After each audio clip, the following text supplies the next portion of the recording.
is the Next Level Loan Officers podcast. To learn more about Next Level Loan Officers, go to becomnl.com.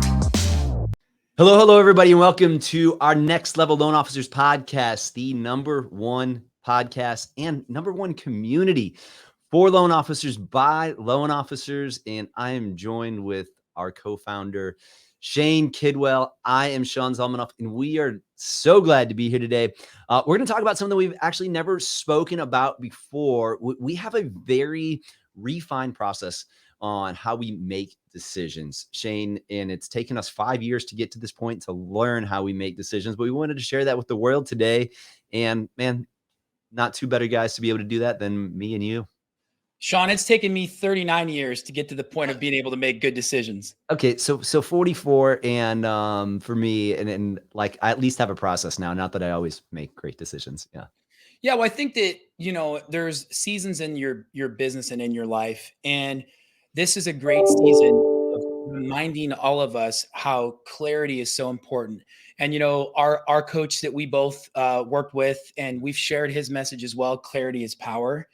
And right now, more than ever, we need to be making powerful decisions, positioning ourselves well. It's like we could afford to make bad decisions in the last 3-year window. Heck, maybe the last 5 to 8 year window, you could afford to make a bad decision, get the wrong CRM. Okay, maybe the last 10. Maybe the last 10, bring on the wrong staff member, hang on to a bad staff member because you don't have the time to fire them, go into the wrong market, disengage with partners because of, you were overwhelmed, whatever the case may be. And I think what's so important is this is the best time to refine and just kind of hit reset on a lot of the things that you were doing, use of your time, right? Yeah. So if you need help refining, if you need help learning any of these things, all you have to do is go to becomnl.com and we'll walk you through that. You'll see a little bit about us. You can join community absolutely free for 60 days and check out how we can help you move the needle. But we're going to show you how we can help you move the needle today. So one of the things that we all make a mistake on, whether it is somebody we're hiring, somebody we're looking to do business with, something cool out there like a new mountain bike you're looking to buy. Like you find the mountain bike, you find the person, and then you're like, man, this is great. This is what we need.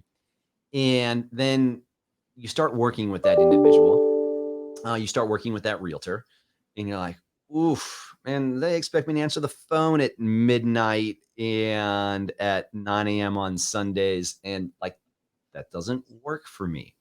And then we try to fit them into or fit us into the defined roles that were in place because we didn't define them before.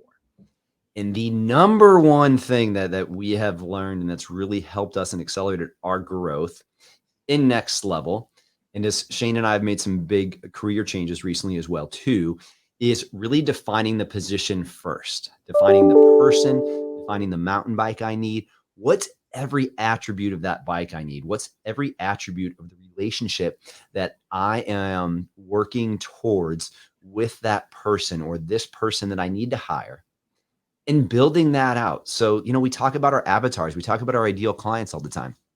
You build out the avatar of what you need, and then you find the person, the mountain bike, the rollerblades, the running shoes, the realtor partner in order to fit that versus finding the person and then trying to fit that square peg in the round hole. I love what you said there. And I put together some rules for myself when it comes to this thought process, because the gravitational pull is going to want to pull us to doing what everybody else does, which is react, right? Rule number 1 is there will always be another person, another product, another opportunity to do things the right way. So for example, if you're single and you're like, man, I really want to be married, it would be unwise to settle for the first person that you just stumble upon, right? Well, they can carry a tune and they like eating pizza and I like pizza and they live in my market and probably going to be a good spouse. That would rarely, if ever, work. But yet we do that in our business. I've got to have somebody kind of just falls in our lap and I'm like, I got to hire this loan partner. And we don't refine and define what it is that we want and why that matters. For me in my life, so we would be hypocritical as coaches if we weren't also open and receptive to coaching. Yes. And about 6 months ago, I was just lacking a lot of clarity in my life. I was running corporate sales for a mortgage company and just didn't feel called, didn't feel energized. And so I said, I've got to sit down with somebody outside looking in to help me understand, is this the right place for me to be? Is this the right time for me to be in this position? And the first exercise we did is my coach put 100 cards on a table, and every card had one word: adventure, passion, travel. And these were all kind of key words that would be descriptive words for somebody in their life. What do you love to do? I love to travel. I love adventure.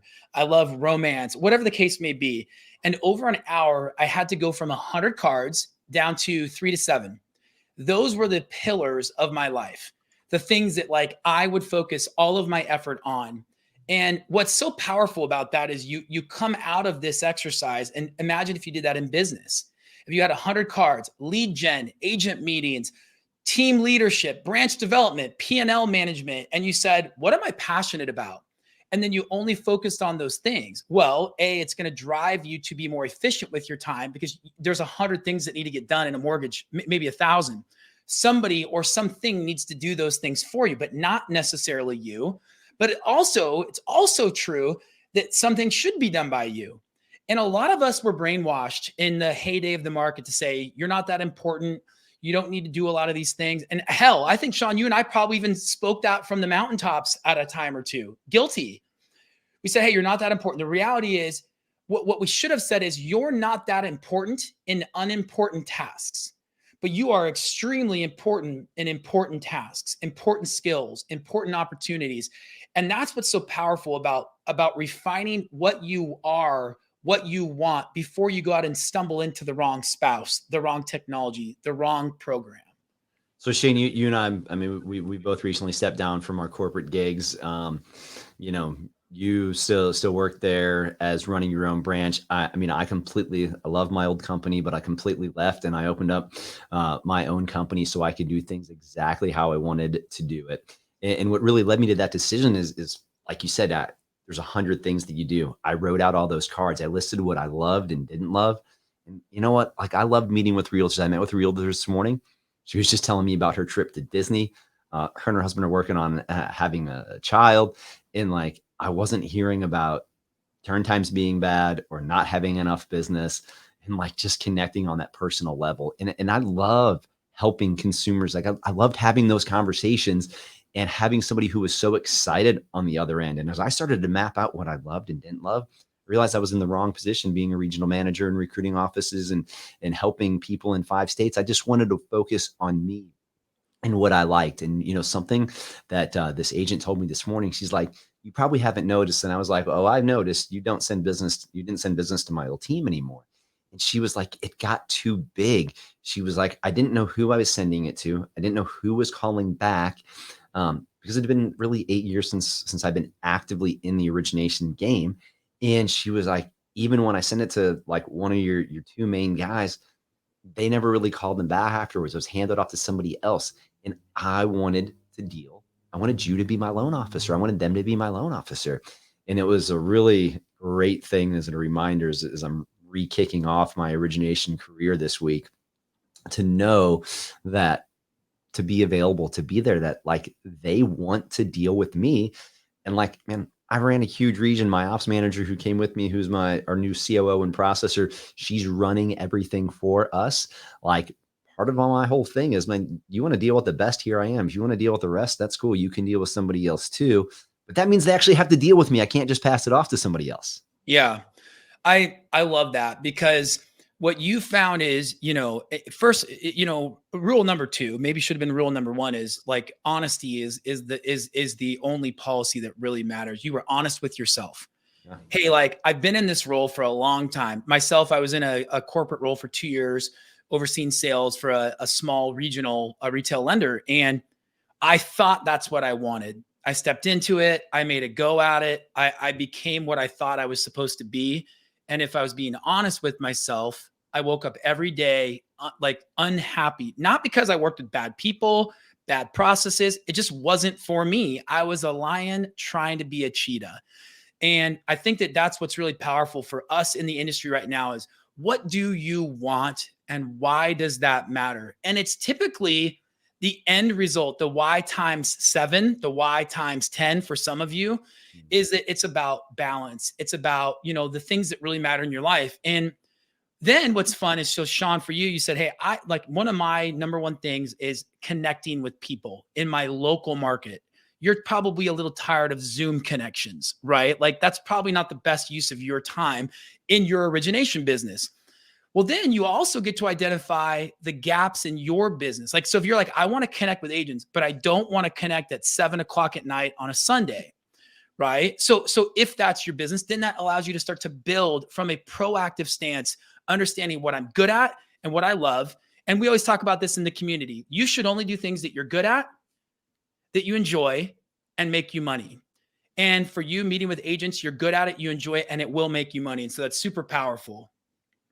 Yeah, and that's the thing. Like we've had people who are like, man, I really enjoy taking applications, and for years have been like, hey, don't take applications. But when you peel back those layers, they're not actually taking the application.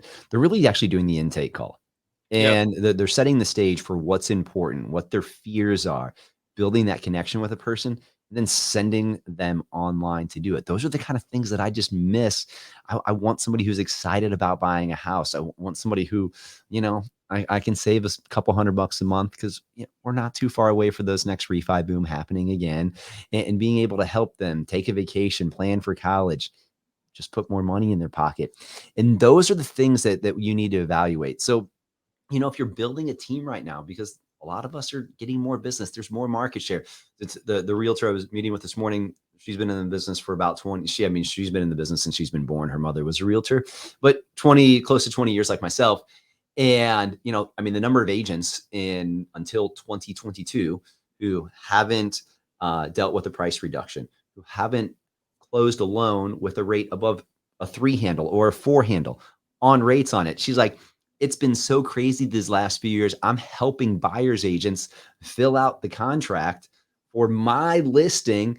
And she's like, at first I was annoyed by it, but then I was realizing how dumb they were, and that I was just really helping my client more to get the offer they wanted, to get the terms that they wanted, and really fill out the contract for their best benefit, which was her fiduciary responsibility to her seller. And she's like, it's just crazy for those of us who have been around versus what's gone on the last few years. Yeah, we who've been in the business have perspective.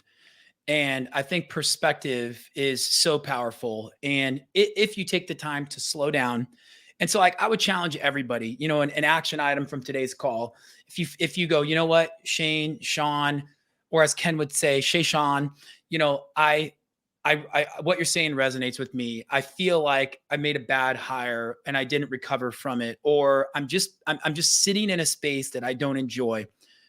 Step number one is sit down in a quiet space, either by yourself or with a trusted advisor, and ask the question.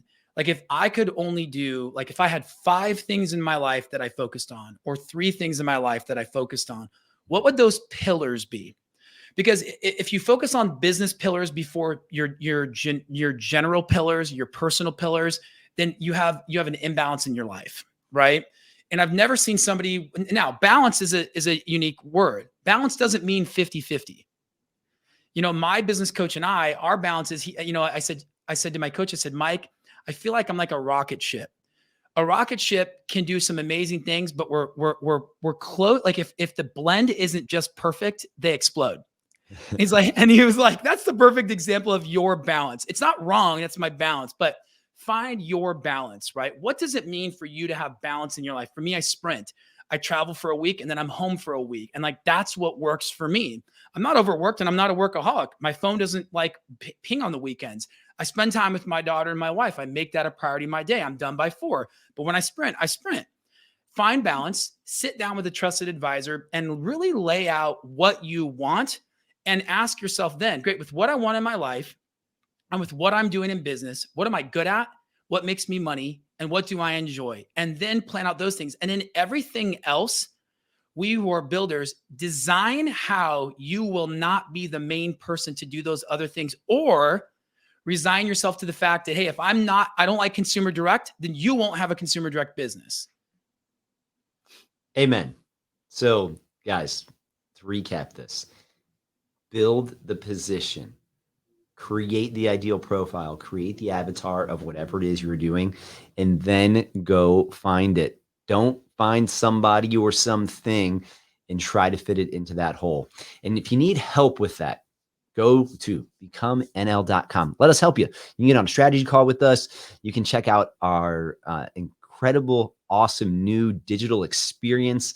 We have an app for it. We have an online presence for it. And we'd love to see you on the other side and love to see you be part of the community. Again, my name's Sean Zalmanoff. This is the Next Level Loan Officers Podcast. Shane, thanks for being a part of this today. Peace out, y'all. Thanks, guys.